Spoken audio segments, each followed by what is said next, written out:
Howrah bridge, जिसे रविंद्रनाथ सेतु से नाम से जाना जाता है, भारत का सबसे पुरानी और मशहूर ब्रिज में से एक है। लेकिन सवाल यह है कि हावड़ा ब्रिज किसने बनाया है। इस ब्रिज का डिजाइन एक ब्रिटिश का engineer Rendel Palmer and Tritton company ने तय किया था। यह कंपनी ब्रिटेन की एक मशहूर इंजीनियरिंग कंपनी थी, जिन्होंने दुनिया का कई बड़ा ब्रिज डिजाइन किया था। हावड़ा ब्रिज डिजाइन किया था सर मेंडल माना जाता है।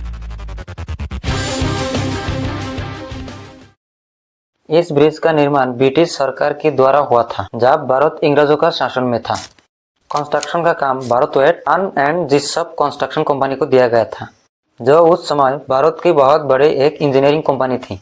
इस कंपनी का रोल सिर्फ डिजाइन को जमीन पर उतरना ही नहीं था, बल्कि इतना बड़ा और कॉम्प्लेक्स स्ट्रक्चर को सेफली बनाना था।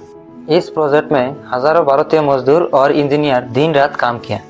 मॉडर्न टेक्नोलॉजी मेसिंग के बिना सिर्फ प्लानिंग, डिसिप्लिन और मेहनत के दम पर यह ब्रिज बनाया गया। इस ब्रिज का सबसे बड़ा खास बात यह है कि इसे एक भी नट बोल्ट का यूज नहीं किया गया। सभी स्टील पार्ट्स को पिघला के जोड़ा गया था, जो उस समय में एडवांस टेक्निक मानी जाती थी। हावड़ा ब्रिज सिर्फ एक पुल नहीं, बल्कि ब्रिटिश इंजीनियर और भारतीय मेहनत का जीता जाता एक उदाहरण है। लेकिन सवाल यह है कि उस समय हावड़ा ब्रिज बनाया क्यों गया था और इस ब्रिज को इतना स्ट्रॉन्ग बनाया क्यों गया। हावड़ा ब्रिज बनाने का कारण समझने के लिए आज से 100 से 150 साल पहले का कोलकाता देखना होगा।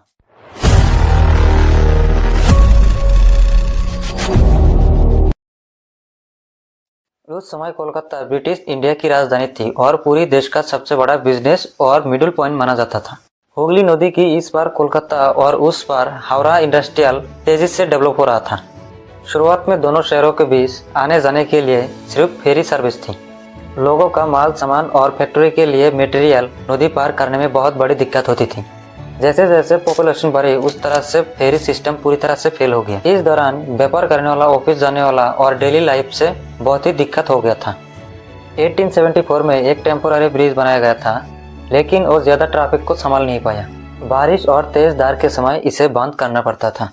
ब्रिटिश सरकार को समझ में आ गया था कि अगर कोलकाता को एशिया का सबसे बड़ा ट्रेड मार्केट बनाना है तो एक परमानेंट और मजबूत ब्रिज बनाने का जरूरी है। हावड़ा ब्रिज बनाने का और भी एक बड़ा रीजन मिलिट्री स्ट्रेटजी था। ब्रिटिश गवर्नमेंट चाहती थी कि इमरजेंसी का समय सेना और सप्लायर्स को तेज गति से एक जगह से दूसरी जगह पहुंचाया जा सके। एक स्ट्रॉन्ग स्टील ब्रिज उनके लिए मजबूरी था। इस ब्रिज को सिर्फ ट्रांसपोर्ट के लिए नहीं, बल्कि इकोनॉमी तेजी से ग्रो करने के लिए भी था। हावड़ा की फैक्ट्रीज और वर्कशॉप को कोलकाता की पोर्ट से सीधा कनेक्ट करना बहुत जरूरी था। हावड़ा ब्रिज ने इस गैप को खत्म कर दिया। जब 1940 में ब्रिज खोला, तब से इस पर लाखों लोग चलने लगा। यह ब्रिज कोलकाता और हावड़ा के बीच एक मजबूत रिश्ता बन गया। लेकिन हावड़ा ब्रिज को कौन सा मटेरियल से बनाया गया था और किस तरह से बनाया गया था, जो इतने साल बाद भी एक भी क्रॉस नहीं आया। हावड़ा ब्रिज पूरी तरह से हाई टेंसिल स्टील से बनाया गया है। इसमें लगभग 26,500 मेट्रिक टन स्टील का इस्तेमाल हुआ।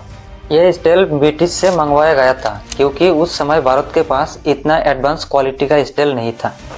ब्रिज का डिजाइन एक कैंटिलीवर ट्रस सिस्टम पर आधारित है, जिसमें बीच का हिस्सा में कोई पिलर नहीं है। इसका मतलब यह है कि पूरा ब्रिज दो किनारा से सपोर्ट लेता है। यह डिजाइन हुगली नदी के लिए बहुत परफेक्ट थी, क्योंकि नदी का धार इतना तेज था और बीच में पिलर बनाना बहुत ही खतरनाक होता था। सबसे बड़ी मुसीबत आई सेकेंड वर्ल्ड वॉर के दौरान। 1939 के बाद ब्रिटिश और जर्मनी के बीच में जंग चल रहा था।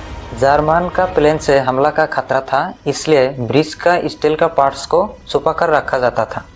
उसी दौरान रात में ज्यादातर कंस्ट्रक्शन काम किया जाता था। के लिए भी काम बहुत कठिन था। हैवी स्टील पार्ट्स, तेज हवा, बारिश और नदी का ऊपर नीचे काम करना सब जान जोखिम काम था। उस समय सेफ्टी के मामले में बहुत ही कम ध्यान